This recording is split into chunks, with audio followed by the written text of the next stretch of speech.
Glasses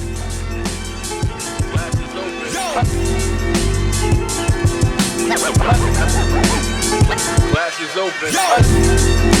Glasses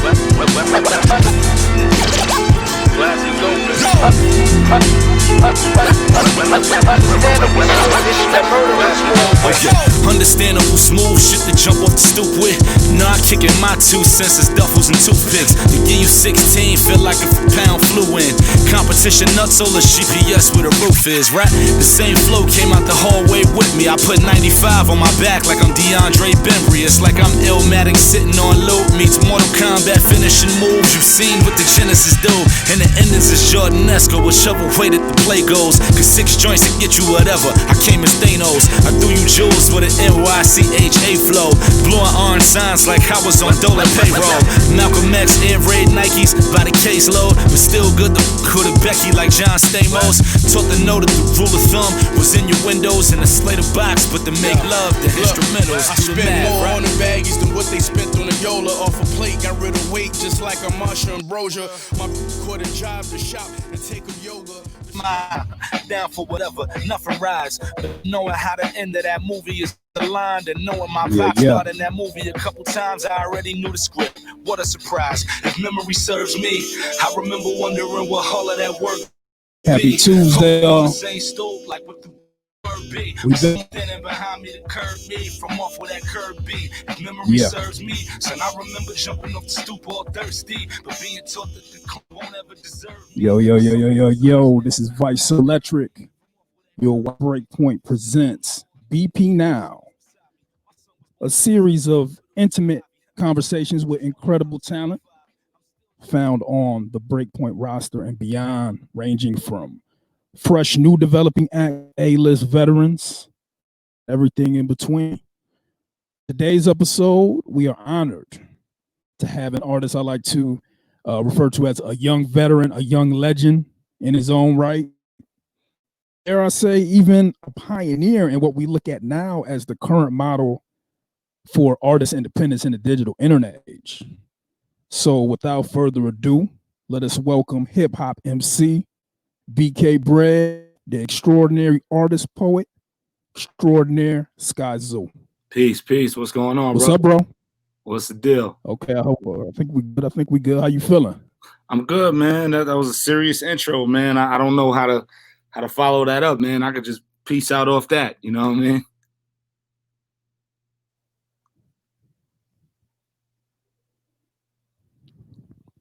Yo, you there? Okay, yeah, I can hear you now. I didn't hear you for a while. Oh, okay. No, I was just listening to you. I wasn't even saying nothing. I think we're good now. Word. I think we're good now. Word up. So what's going on, man? How besides music wise, how was COVID treating you, man? What's been the reality for Skyzoo for dealing with this, man? Oh man, it's been wild. You know, from a health standpoint, thank God, you know, my family and I have all been good. You know, we haven't had any issues. You hear about a few family members further down the line, like on the tree, you know, that may be dealing with symptoms, or may have lost, you know, friends or family here and there, things like that. But thank God I haven't been able to say that anyone I know super close to me, family wise, you know, has dealt with it to that extent.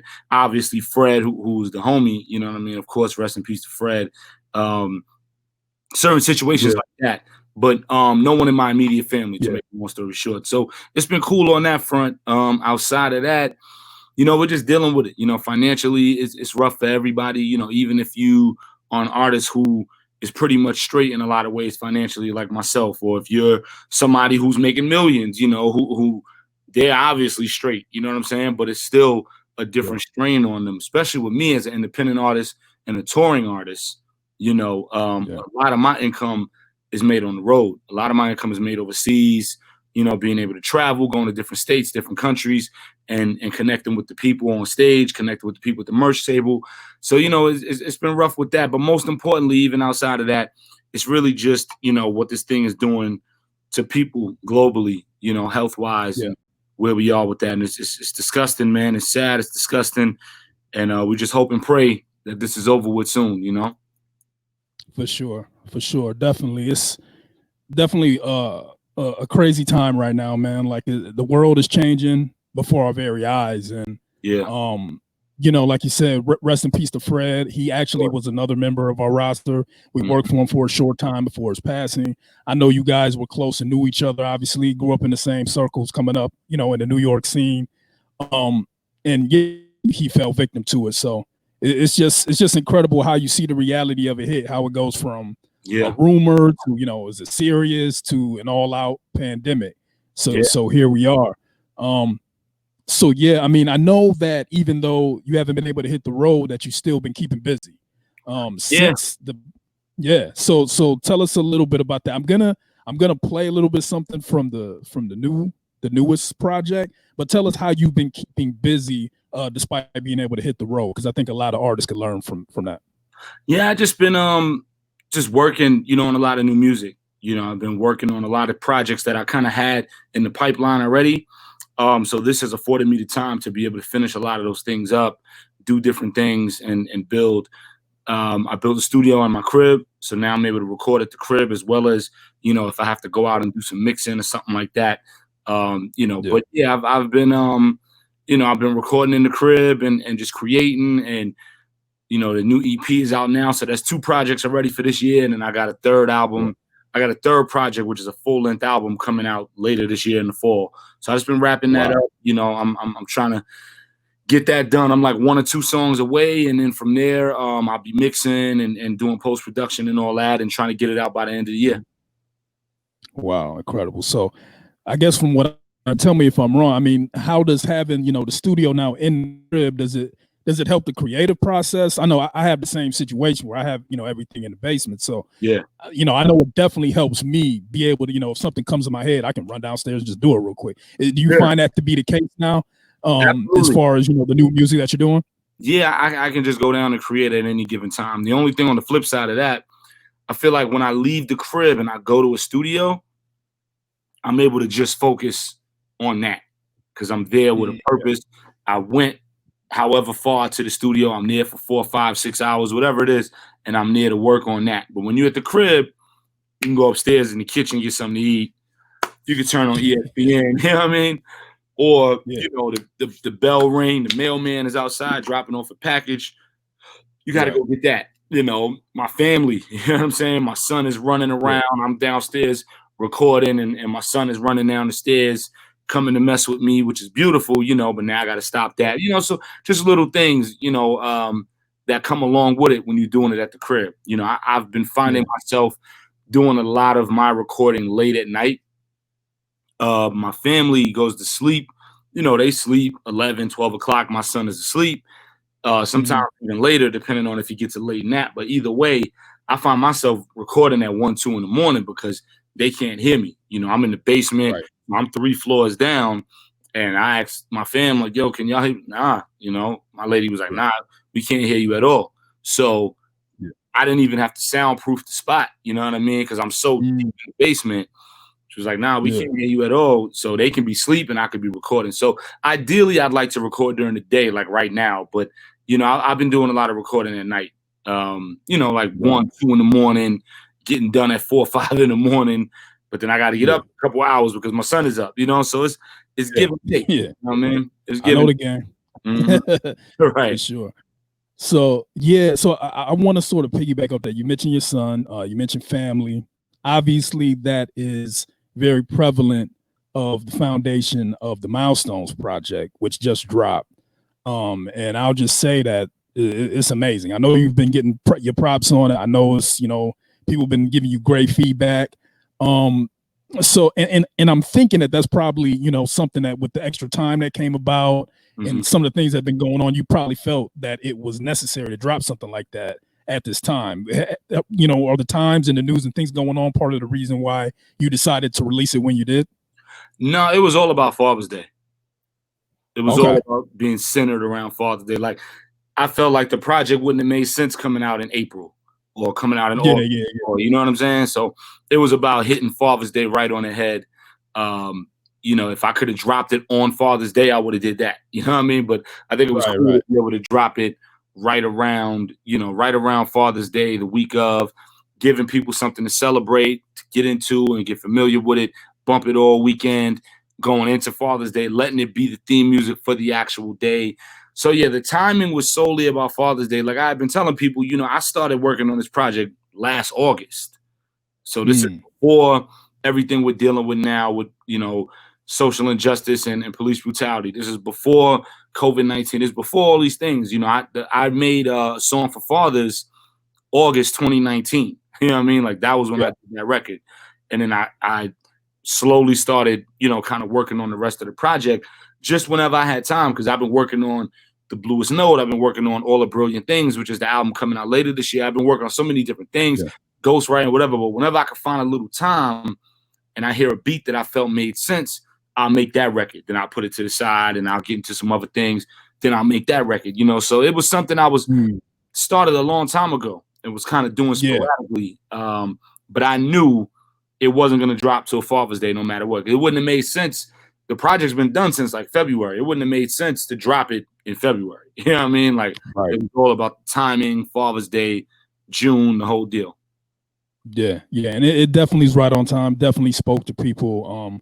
An entire project dedicated to fathers. And when I listened to it the day that it dropped, the morning that it dropped, and I text you too when I heard a specific song. It's like, you know, you listen to great music, all your music is dope, but you know, sometimes you hear songs that really just like hit you where you maybe half paying attention to it, and then something hits you like, hold up, like on some rewind type stuff. So what I'm gonna do, I'm gonna play a little bit of my favorite joint off of this project. It's called Turning 10. And if you're listening right now, just listen to the lyrics, take this in, because Skyzoo really paints a picture for us on this one. So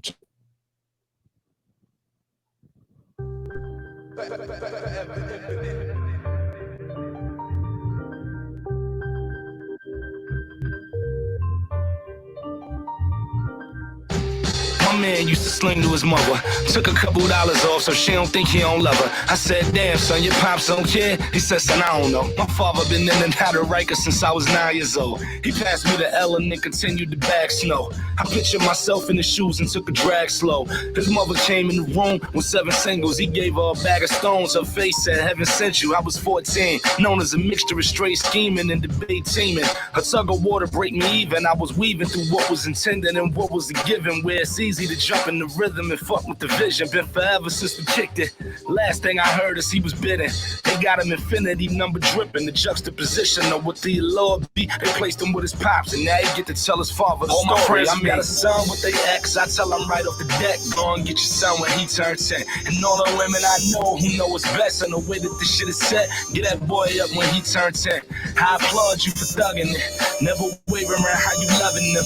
But now it's you got a son with your ex. I tell you right off the deck, go and get your son when he turns 10. Yeah, they got to get the project to get the whole man. That so, you know, you paint pictures with words, boy. I mean, like you're a true poet. I think that's something that's sort of like a lost art, and I think that the word poet gets thrown around. I'm not just saying it because you rhyme in words. You know, poets they use words in an abstract way to paint a picture, and this picture was painted very, very clearly. So this is something I've always really wanted to have a discussion with you with. So take us through the process of you like writing music as far as the songs. Like, I mean, is it something where you let a beat speak to you? Do you have a concept and you try to find a beat to match it?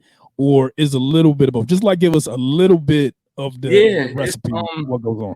Well, first off, I appreciate everything you said before that, you know, as far as the poetic aspect and being a poet and things like that. Because like you said, I think the word gets thrown around a certain way. Yo, it's such a poet, you know, that nah. You know what I mean? It's a different field when it comes to the poetics, you know, when it comes to poetry and that side of it. And so it's something I'm super humbled to hear you and anybody else say that. But going into the question, it's a little bit of both. You know, I always have a concept or idea, you know, something that I'm, you know, kind of toying with, something I want to do.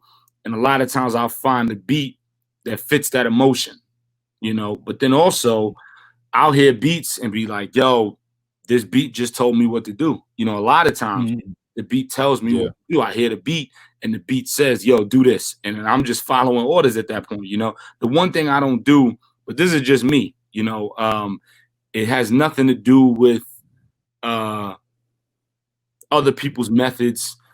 You know, there's no right or wrong way to do this, what is what I'm trying to get out. I personally don't write ahead of time. I write on the spot. I don't write at home and then go record 3 days later. I don't write to dead air and then find a beat later that fits it. That's just not my method. Some people do. Okay. Some people sit and just write, you know, kind of like if you was locked up with no music and you're just writing rhymes, and then you find a beat later to go with it. You know, Pac had 100 songs he wrote in jail and came home and just spitting them to whatever beats they was playing and whatever made sense. There's nothing wrong with that. You know, I think there's a right way no matter what, as long as you're creating and being dope and being great. But me personally, I write on the spot to the beat itself. So if you hear me on a beat, I wrote to that beat. I didn't write to something else and matched it, puzzle pieces later. Nah, like I heard the beat. Even if I pick a beat right now, let's say somebody sent me a beat and I pick that beat, I'm like, yo, I'm definitely going to use this. I'm going in the studio Friday. I don't write now and then Friday go record it. I'll wait until Friday. And then when Friday comes, I go to the studio, turn that same beat on that I know I've had in my pocket all week. I go to the studio, put the beat on, and the first time I'm writing is right then. Because I like for the emotion to be fresh. I like for whatever I'm writing, I get excited because I like what I'm writing. So if I'm sitting there writing, I'm like, yo, this is nuts. This is coming out nuts. I want that to reflect in the delivery of the recording, you know? So that's just me personally. Like everybody got their own way. That's interesting, man. You're the first artist that I've ever heard say it that way. I mean, I know a lot of guys that write on the spot, but the reasoning behind it makes sense, because I understand what you're saying. Like you want to catch the lightning in the bottle. You want to catch the emotion right with the beat. You don't want to miss anything, because a lot of times that beat will speak to you and it'll give you something as soon as you hear it, and you want to be able to channel that directly to the page. So that makes sense. That's dope. Right. You know, MCs, we have so much power with words. That's the gift. To be able to take words, to touch emotions, to tell stories. So with everything that's going on right now, what do you think? What do you think the responsibility is, or what would you say to your fellow artists as to what you think they should be doing? I mean, it's hard to tell another man what to do, but what would you suggest we as hip hop artists and the hip hop community can do to affect change in whatever way? And speaking directly, let's say towards like the Black Lives Matter movement, police brutality, everything that's going on, the hot topic right now. Right. What would you say is our responsibility or our charge, or what do you feel that, you know, is your responsibility? I would say as artists, you know, it's on us to speak up, to be that voice. You know, we have these gifts for a reason. We have this tool of a microphone and a speaker system for a reason, you know, to be able to speak for people who can't speak or don't know how to speak when it comes to these types of things, to be able to represent something within people and to be able to draw certain emotions out of people. Sometimes people will hear a record and it makes them want to go in the street and fight for what's right. It makes them want to rethink what their energy is on and refocusing and rechanneling that energy somewhere else. Sometimes it takes a record. Just like with my record with you know, Milestones, even though it's not a police brutality, social injustice record, what I wanted people to get from that, not to get off topic, but just as an example, what I wanted people to get from that, when people heard Turning 10, for instance, which you said is your favorite joint, I wanted people to hear that and feel like, yo, when my son turns 10, I got to get him. Or but let me start repairing that relationship now, because in a couple years he's going to be 10 and it's very crucial for me to get him when he's 10. But if I don't repair that relationship now, this thing isn't going to go the way I want it, because I'm trying to get my son from her and she doesn't trust me because our relationship hasn't been repaired yet. So let me start repairing that relationship now. Like, these are the types of things I wanted to bring out of dudes when they heard the record. So now going back to what you said, you know, our responsibility in the music is to pull those emotions out of people, make people see the world in a different light, make people see themselves in a different light want to go forward in a certain way, take notice of certain things and stand up. I mean, you know, whether it was Curtis Mayfield and Marvin Gaye and, you know, Public Enemy, all the different artists that we've had in music over the years, over the decades of all the social injustices and wrongs that we've been dealing with. It was these guys in the music, you know, and women, you know, Nina Simone, and, you know, it was these people who said, yo, this is what you need to be doing. Here's the music that's the soundtrack to that, that's going to reflect that, that's going to help bring that out of you, that's going to push you. In turn, you've pushed us as artists to want to create this music. So all of that makes sense, and it's important for us. You know, as artists, it is a responsibility. It's more than just doing whatever's hot for the radio and making money and going on tour and shopping for cars. It's a responsibility because the music lasts forever. The music truly lasts forever.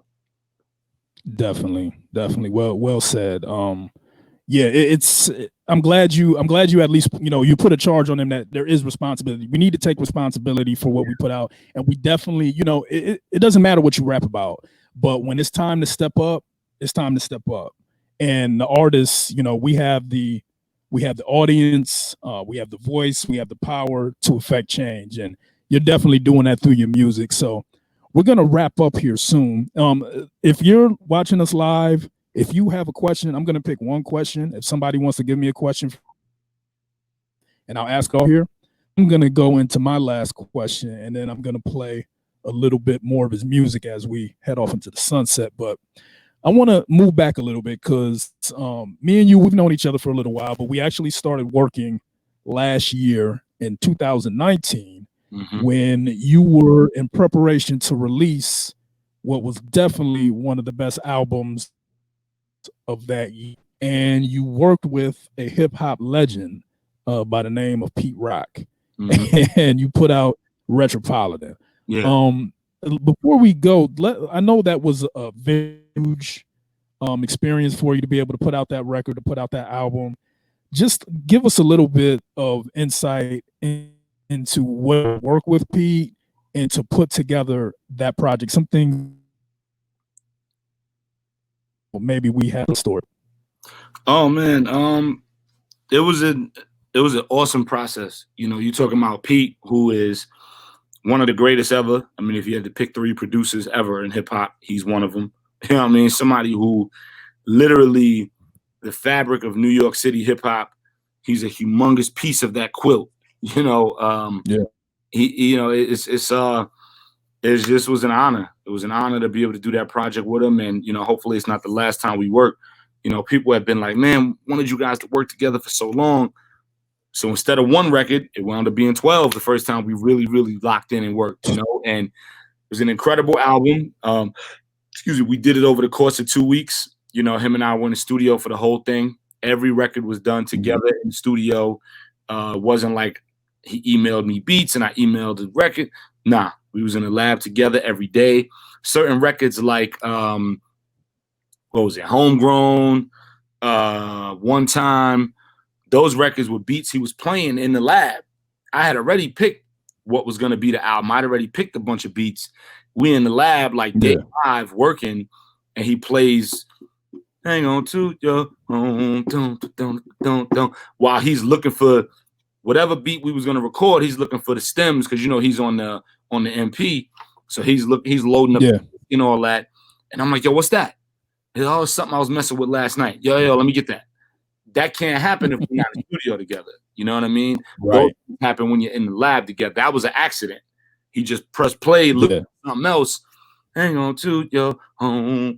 I was like, yo, what's that? I mean, like, hold up. Whatever you was getting ready to load that up too. You know, same thing with One Time. He played One Time, he played that, and I was like, yo. I was like, I need that, you know? So those things happen when you're in the lab together.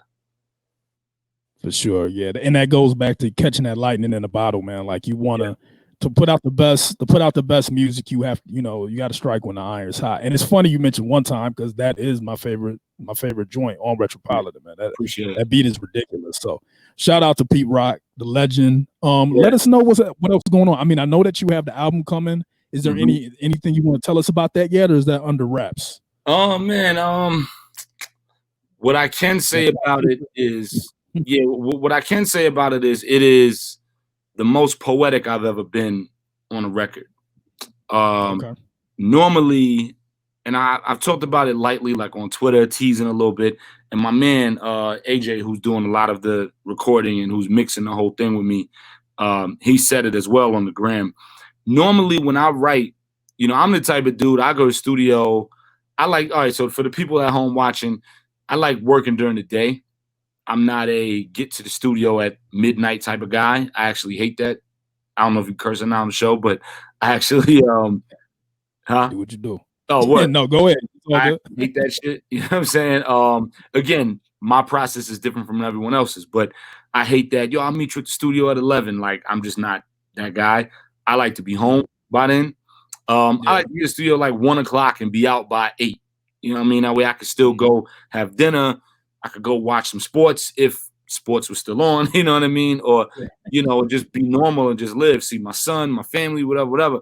So, you know, I'm the type of dude, I'll be in the lab like 1 to 7, 1 to 8 and get 3-4 records done. You know, it's how records like Cloud 9 and even Retropolitan. I mean, Retropolitan, I was doing 2-3 records a day. You know, we did that record in 2 weeks, but it wasn't 14 days in the lab. It was one day we was taking pictures. One day we was, you know, we had an off day. Another day we had an off day. Right. One day I went up, you know, just to his house to pick beats. So the recording might have been like 9 days for that record, you know. So I was doing 2-3 records a day. You know what I mean? Like boom, boom, boom, boom. I say all that to say with this project, I've been doing like 1 record a day. I'll go in the lab, you know, I'll be there 4 or 5 hours and get 1 joint done.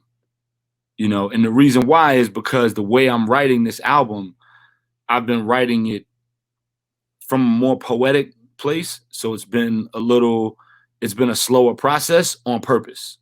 Not because I'm hitting a dry spell, not because I got writer's block, but just because, you know, I'm writing it from a certain space and I purposely wanted to go more poetic on this one. I'll be in the lab 5 hours, 6 hours and get 1 record done. You know what I mean? Like, because I'm writing and then I'm writing on top of the writing and I'm rewriting and then I'm writing on top of the rewrite and then I'm laying it down and then I'm erasing the second verse and rewriting it. You know what I mean? Now, when I leave the studio, the record's done. When I leave, that's it. As long as I'm in the studio, the record's not done until I'm like, yeah, that's it. You know, so the writing process has been different on this one on purpose. And I'm very happy. I'm very proud of it. I'm very excited about it. It's the most poetic I've ever been. I definitely have never been this layered and deep. And I know I say that a lot, but it's never been this layered. It's just really poetic. The things I'm saying, it's, you know, it's the weightiest, you know, the heaviest it's ever been, no matter what I'm talking about. Not saying I'm speaking about all these dark, deep things, not at all. But whatever I'm saying, the weight in the words has never been heavier. And I'm super excited about it. I'm excited to see if that gets noticed and if that gets recognized and appreciated when it comes out. Yeah. Well, I'm sure it will, man. I'm sure. I mean, one thing about your music, you can tell that you take your time with it. You know, so don't feel any type of way about slow cook, man. Go ahead, slow cook it. Oh yeah, no, I don't. We know it's gonna be right. I don't. You know what I mean? I'm excited about it. I'm like 2 records done, and it's been great. I can't wait till it's done. I can't wait until I'm online. Like, yo, the joint is out in 3 hours. You know what I mean? That's what I'm excited for. That moment. Exactly. Definitely. And that's the great thing about being an independent artist, man. You can take your time, put it out when you're ready. Yeah. And what we're all hoping and praying for is by the time that's out and ready to go, we can see you on the road again. Yeah, man. Hit up some cities, gotta get some more Skyzoo on stage. Yeah, I'm ready to rock, man. You know, so many records I've been putting out. You know, I put out The Bluest Note, which is the jazz album with Dumbo Station. Yeah. You know, I wanted to tour that. Didn't get to tour it. You know, that is a touring album. It's a live band, live jazz band. Didn't get to tour it. You know, Milestones. It's a perfect project to tour. Didn't get to tour it. Right. It's a project where hip hop fans could bring their kids, you know what I mean, and enjoy the show because of what I'm talking about. Imagine you 35 and you got your 12-year-old son there with you and y'all enjoying this, you know. Didn't get to do that because of Corona. You know, so just all these different things. But we'll see, you know, God willing. But most importantly, more than that, is just everyone being healthy, everyone being safe, us bouncing back from this the right way, and taking this time to be with our families, taking this time to create, taking this time to be aware of what's going on around us, and understanding and appreciating what we have before we lose it, you know, and who we have before we lose them. So it's the most important part with all of this going on. I really feel like I've been thinking leading up to this interview, like, you know, we're really going through, it's almost like a new renaissance. You know, you see a lot of great creative things coming out of the darkness of the COVID, and yeah, you're seeing a whole movement, you know, happening for us as Black folk that we thought we would never see. It's a very, very turbulent time, but it's beautiful at the same time. And yeah, when you think about the Renaissance era, it was left to the artists to leave the legacy later on for people to look back at it. Yeah. So you as an MC, you know, you're one of the artists. So later on, they'll be listening to Milestones. They'll be listening to Retropolitan. They'll know what's going on in 2020. So we want to salute you, Skyzoo, man. We thank you for taking time to link with us on Breakpoint Now. Hopefully we'll see you soon in person, brother, on the road. We pray for safety and health for you and your family. And we want to go out with the joint that he had mentioned earlier. This is produced by Pete Rock. This is on Retropolitan. All of this music is available anywhere where you get music. So make sure you go stream it, download it, copy it, the wax, everything. This joint is called One Time. My name is Vice. This is Skyzoo. It's Breakpoint Now. And we are out. One time.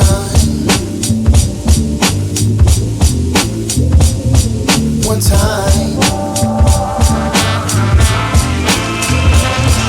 One time for the block. One time for hip hop. One time.